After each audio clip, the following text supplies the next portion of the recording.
Hello friends. So today we are going to start with bank reconciliation statement. Now what do we mean by bank reconciliation statement? सबसे पहले तो without starting bank reconciliation statement, I would like to explain you the meaning of reconciliation. What do we mean by reconciliation? और what do we mean by to reconcile? Reconcile करना किसे बोलेंगे? Reconcile करना is nothing but tally करना, देखना कि क्या ये मैंने करा है, क्या वो सामने वाली की बुक्स ऑफ अकाउंट्स में भी यही हुआ है. I am suppose to tally my books of accounts with the bank का books of accounts in such reconciliation statement. अब सम स्टूडेंट्स मे थिंक कि reconciliation and rectification is same, कि भाई मैंने नहीं किया और बैंक ने किया है तो चलो चलो अपनी गलती है हम सुधार लेते हैं. ऐसा नहीं है.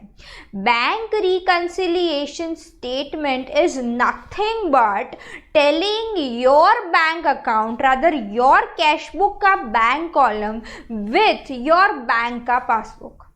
हमें टैली करना है कि हमने अपनी कैश बुक में जो एंट्रीज पास करी हुई है, हमने अपनी कैश बुक में जो भी बैंक कॉलम्स में लिखा हुआ है, क्या वही सेम चीज़ें वहाँ पे यानी कि अपनी पासबुक में भी रिकॉर्ड हुई है.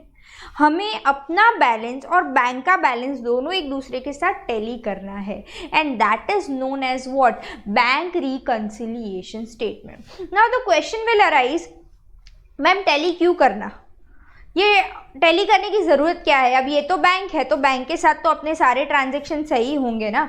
हमने जो किया है ट्रांजेक्शन्स तो वो बैंक तो रियल टाइम ट्रांजेक्शन्स रिकॉर्ड कर लेगी, तो फिर हमें उसके साथ टैली करने जाने की क्या ज़रूरत है. द क्वेश्चन में arise. See I would like to explain you this particular thing with some of the practical examples, जैसे आपको पता चलेगा ईजीली कि ये क्यों होता है, कैसे होता है. लेट्स से फॉर एग्जाम्पल मैं पढ़ाती हूँ और मेरे क्लास में मेरे स्टूडेंट्स को मैंने बोला कि आप मुझे 25th से लेके 29th तक के पीरियड में, just for an example 25th to 29th मैंने 4-5 दिन का टाइम दिया, 24th टू 29th, उस टाइम पे मुझे फीस का इंस्टॉलमेंट दे के जाना. Your installment is due and you are suppose to pay me latest by 29th. ऐसा मैंने उन लोगों को बोला. Now I am pretty much sure कि मैंने 29th बोला है ना, तो कुछ बच्चे 29th को ही आएंगे, कुछ 30th को भी आ सकते हैं. Possibilities are there, right. In such case अब हुआ यूँ कि 25th डेट को मेरे पास लेट से 10,000 के 4 चेक आए, 26th को और 2 चेक्स आए. ऐसा करते करते मेरे पास रोज़ एक दो चेक्स आने लगे.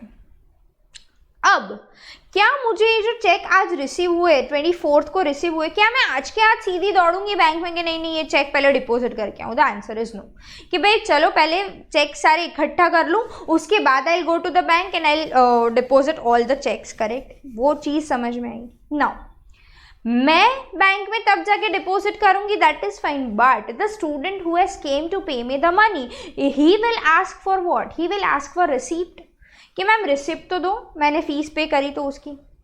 What am I suppose to do now. उसने मेरे पास रिसिप्ट मांगी तो मैं क्या करूँगी, 1 मिनट रुक, मैं एंटर करूँगी रिकॉर्ड में. मेरे एंटर करने के बाद तुरंत बाद मुझे मेरी रिसिप्ट निकल के मिल जाएगी. I will give it to him. कि नहीं से मैंने जैसे ही एक्स नाम के स्टूडेंट का रिकॉर्ड खोला, उसकी फ़ीस रिसीव्ड ऐसा मेरे कंप्यूटर्स में लिखा, मेरे बुक्स ऑफ अकाउंट्स में लिखा, वैसे ही मेरी कैश बुक में वहाँ वो रिफ्लेक्ट हुआ कि भाई हाँ ये स्टूडेंट ने इतने पैसे भर दिए हैं, the fees has been paid by this student, ऐसा वहाँ पे रिफ्लेक्ट हो चुका, राइट. सो कैन आई से ऑन 25th डेट मेरी कैश बुक में ऑलरेडी 10,000 के 4 चेक्स यानी कि 40,000 के रुपीज़ दिखा रहा है कि भाई इतने चेक्स आर रिसीव्ड. बट उस दिन तो मैं बैंक में गई ही नहीं हूँ, तो क्या मेरी बैंक पासबुक में वो एंट्री होगी. The answer is no. Understood, समझ में आ रहा है. ये क्या हुआ, टाइम डिफरेंस हुआ कि भाई मैं बैंक में गई पैसे भरने के लिए, चेक्स भरने के लिए, but it took some time, right.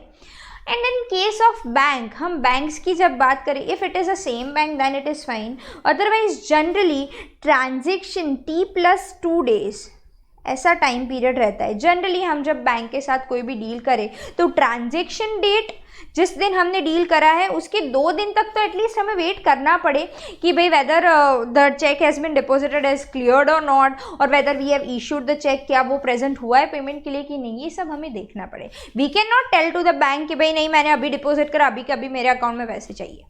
Understood. So that depends upon which bank it is. If it is the same bank, it can be done in a day only, same day only. Possibilities are that, but this is the standard time for which we should wait.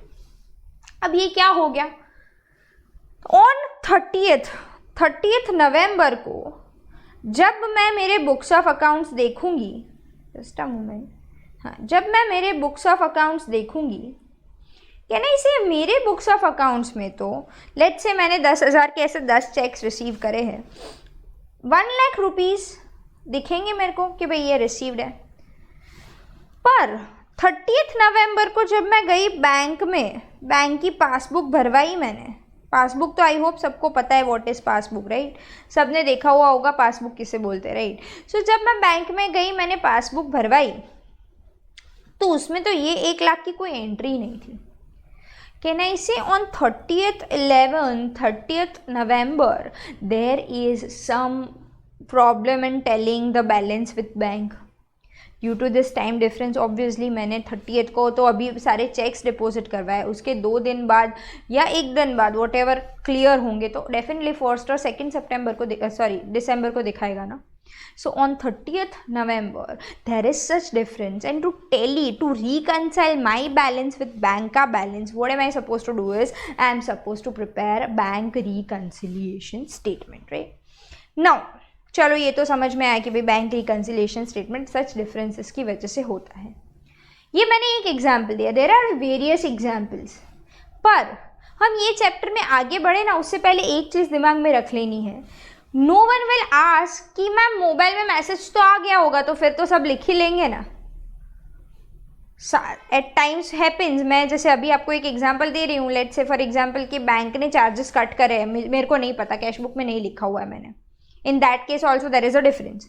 Now you may ask कि ma'am mobile में message तो आया होगा ना, you are not suppose to consider it. ये chapter बहुत time से चला आ रहा है, in that we are not considering the mobile banking का option only, right? So that you are supposed to understand.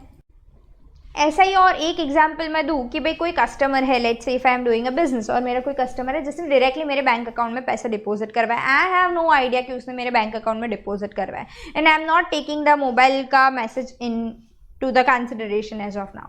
So in this case also उसने मेरे account में डायरेक्टली डिपॉजिट कराया है, I have no idea. So on 30th November definitely there will be certain difference of balances, right? So for such cases we are supposed to prepare what? Bank reconciliation statement.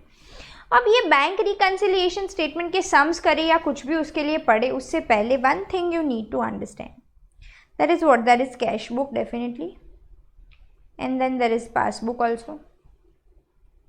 Cash book is what we prepare and passbook is what banks prepare, right? Just a moment.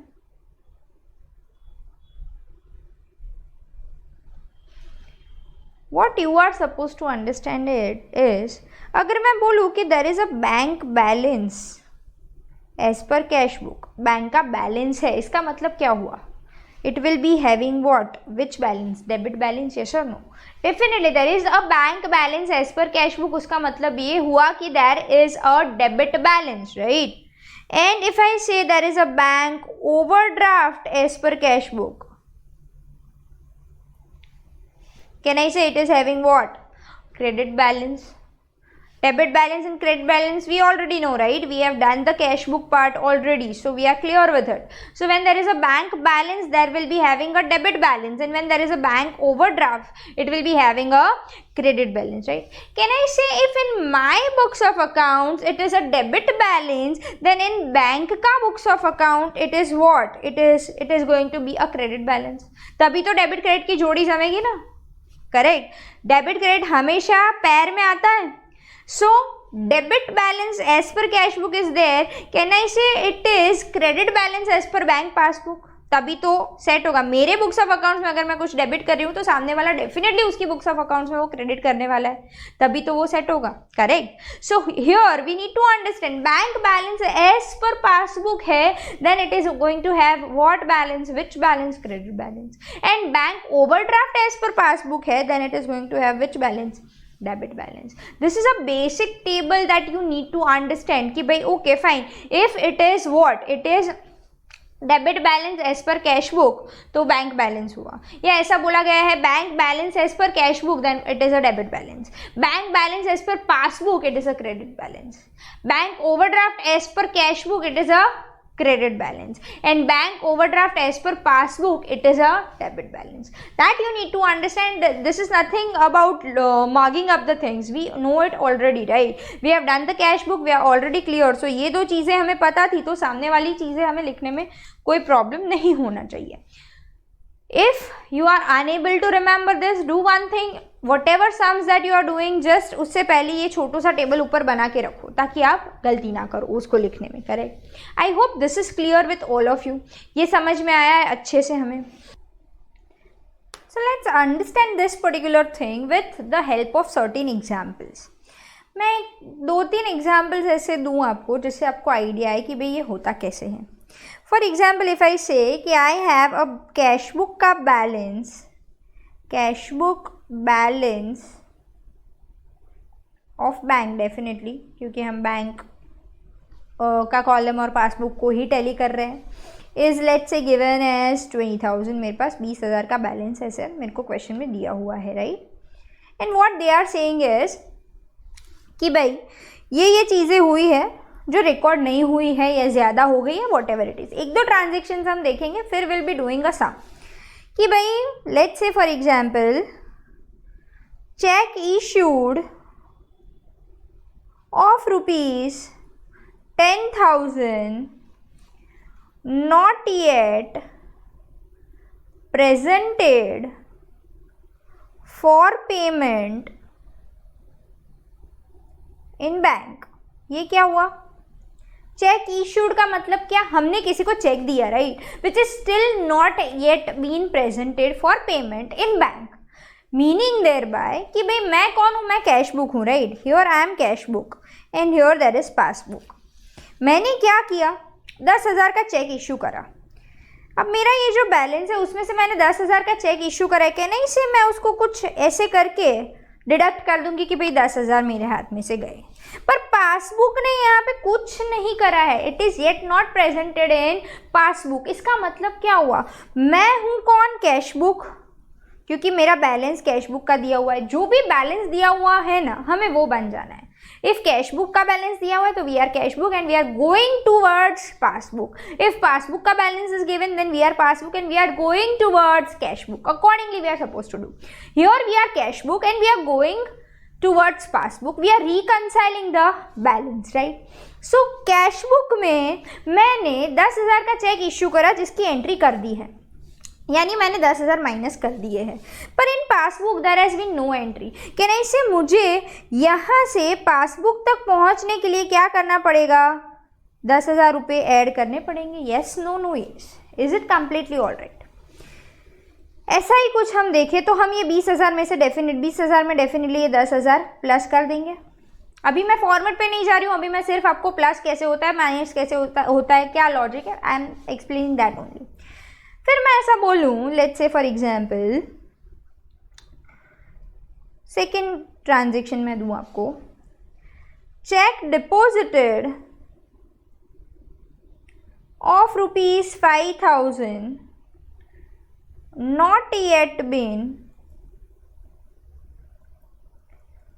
collected by bank. हमने check deposit किया. मैं cash book हूं in this case. मैंने check deposit किया है तो definitely मैं क्या करूंगी? दिस इज फर्स्ट का थिंग, दिस इज सेकंड का, कि भाई मेरा जो बैलेंस है उसमें मैं तो ये प्लस ही कर दूंगी ना कि भाई इतने पैसे आए मेरे पास. डेफिनेटली इंक्रीज करूंगी ना मैं अमाउंट, क्योंकि भाई चेक डिपॉजिट किया है तो पैसे आ गए, ऐसा अज्यूम करके चलूंगी. But here in passbook there has been no entry made. यहाँ पे पासबुक में कोई भी एंट्री नहीं हुई है. तो मुझे यहाँ से यहाँ तक पहुँचने के लिए क्या करना पड़ेगा? ये अमाउंट लेस करना पड़ेगा. सो कैन आई से 10,000 प्लस ऊपर हुए, यहाँ पे 5,000 माइनस होंगे. एंड देन 20,000 प्लस 10,000 माइनस 5,000 करके वट एवर दैट इज 25,000 का बैलेंस इज गिवन, वो हमें मिलेगा. That balance will be what? यहाँ पे मैंने कैश बुक से शुरू करा था.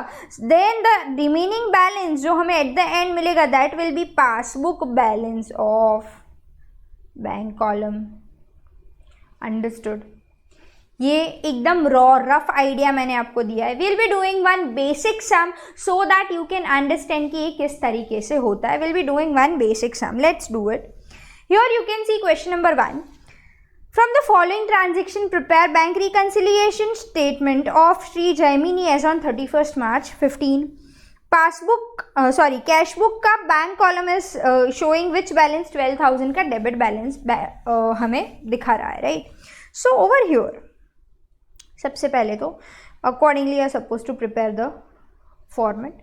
Question number 1 it is bank reconciliation statement for the month of March. You can write in the books of Jaimini. This is not debit credit amount का column. This is just inner column and outer column of amount. So do not write debit and credit, right? This is amounts का दो columns. One is inner column, another one is outer column. That's all. Now यहाँ पे मुझे just a moment. Yes, balance as per cash book is given of rupees 12,000 which I am writing it over here. Correct, मेरे पास 12,000 balance as per cash book दिया हुआ है। अब मुझे क्या बोला गया है क्वेश्चन में कि भाई अपना यानी कि कैश बुक में बैलेंस 12,000 है लेकिन बैंक में it is 8,300। I am cash book and I need to go towards passbook. इतना समझ में आया पहले तो, क्योंकि मैं शुरू कहाँ से कर रही हूँ, सम कैश बुक से। Correct, done. चलो अब सबसे पहला ट्रांजेक्शन हम पढ़े। Cheque of 6,000 is deposited in bank, but still till 31st March bank has not credited the same. समझना अच्छे से। सबसे पहला ट्रांजेक्शन है, हमें लिखना कैसे, कुछ इस तरीके से लिखना है, ऐड और लेस ऐसे करके लिखना है। ये पहला सम है तो द फॉर्मेट में seem to be confusing but it is not. मैं कैश बुक हूँ, करेक्ट, क्योंकि मैंने सम कैश बुक से शुरू किया है। मुझे जो चेक मिला वो बैंक में जाके डिपॉजिट करवाया। Can I say cash book ने बैलेंस इंक्रीज करा होगा? Yes, no, no, yes. Cash book में मैंने चेक रिसीव हुआ है तो डिपॉजिट किया है तो मैंने बैलेंस मेरा डेफिनेटली इंक्रीज करा होगा। पर पासबुक ने कुछ भी नहीं किया है। Passbook has not passed any entry of it. अब मुझे ये जो बैलेंस मेरा इंक्रीज हुआ है उसको पासबुक तक ले जाने के लिए क्या करना पड़ेगा? बैलेंस लेस करना पड़ेगा। Understood. So I will be writing what? Cheque deposited but not yet been credited by bank, whatever the amount it is. कितना है? 6,000 it is, so 6,000. This is inner column, right? I hope this is clear. ये मैंने सिर्फ आपको explain करने के लिए arrows करे हैं, you are not supposed to do it. चलो फाइन, आगे बढ़े। Next, interest of 400 is credited by bank in Sri Jaimini's account which is not recorded in cash book. मैं कैश बुक हूँ, करेक्ट, और यहाँ पे सामने पासबुक है। पासबुक ने 400 का बैलेंस प्लस कर दिया, इंटरेस्ट क्रेडिटेड किया नहीं, मुझे इंटरेस्ट दिया बैंक ने, इतना तो समझ में आए। पासबुक ने 400 का बैलेंस प्लस कर दिया, मैंने यहाँ कुछ नहीं करा है। अब मुझे पासबुक तक पहुँचने के लिए क्या करना पड़ेगा? मैं कौन हूँ? कैश बुक हूँ, मैंने कुछ नहीं करा है, पासबुक ने बैलेंस बढ़ा दिया। वहाँ पहुँचने के लिए what am I suppose to do? Add करना पड़ेगा। So I will be adding this. चलो let's do it. Interest received not recorded in cash book 400, completely all right। चलो फिर आगे बढ़े। A check of 2,000 is drawn and issued to Devin which is yet not been presented for payment in bank। हमने check issue करा, हम कौन है? Cash book है, हमने चेक इशू करा है, करेक्ट। कहना इसे कैश बुक में से मैंने तो बैलेंस डिडक्ट कर दिया, भाई चेक इशू करा है, पैसे गए, चलो ऐसा मान के मैंने बैलेंस डिडक्ट कर लिया है already. But in passbook there has been no entry. अब मुझे यहाँ तक पहुँचने के लिए क्या करना पड़ेगा? अगेन ऐड करना पड़ेगा। Completely fine. So let's just right it down. Check issued but not yet been presented for payment rupees 2000. Completely all right. Let's move ahead. Bank has debited bank charges of 100 in the books of Shri Jaimini, which remains unrecorded in the cash book. Bank ने 100 रुपये हमारे account में से काटे, पर हमने cash book में नहीं लिखा. करेक्ट. यहाँ पे समझना, मैं कैश बुक हूँ, मैंने कुछ नहीं करा है, लेकिन पासबुक ने 100 रुपये माइनस करे मेरे बुक्स ऑफ अकाउंट्स में से. What am I suppose to do now? यहाँ से यहाँ पहुँचने के लिए what am I suppose to do? Minus करना पड़ेगा, लेस करना पड़ेगा. So I'll be writing it down this way. Bank charges not recorded in cash book rupees 100. Now ये एड साइड पे वी हैव टू थिंग्स 2400. इसका total हम यहाँ पे बाहर लिखेंगे ऐसे 2400. करेक्ट. लेस चार्जेस पे again we have two things 6100. उसका भी टोटल हम बाहर लिखेंगे ऐसे, but as it is less तो हम ब्रैकेट करेंगे. नाउ इसको प्लस माइनस करो. So 12,000 plus 2400 that is 14,400 minus 6100 you will get what? 8300 मिला. करेक्ट. ये क्या है? यहाँ पे देखो दिया हुआ है हमें, ये by chance in this question itself they have given 8300 का balance is there in passbook. They may not give, but यहाँ पे तो अपना टैली हो गया, मीनिंग देयर पे अपना सम करेक्ट है. करेक्ट. सो यहाँ पे समझना अच्छे से, मैंने शुरू कहाँ से करा था? कैश बुक से. जिससे शुरू करेंगे ना एग्जैक्टली उसकी ऑपोजिट से एंड करेंगे. सो यहाँ पे आई विल बी राइटिंग, पहली बात तो ये कि मेरा जो बैलेंस है वो डेफिनेटली एज पर व्हाट होगा? पासबुक होगा. So it will be like this, balance as per passbook. क्योंकि मैंने शुरू कैश बुक से किया था तो मैं एंड कहाँ से करूँगी? पासबुक से करूँगी. I hope you are clear with this particular sum. We will be doing some more sum better understanding will be there in the upcoming lectures. Thank you.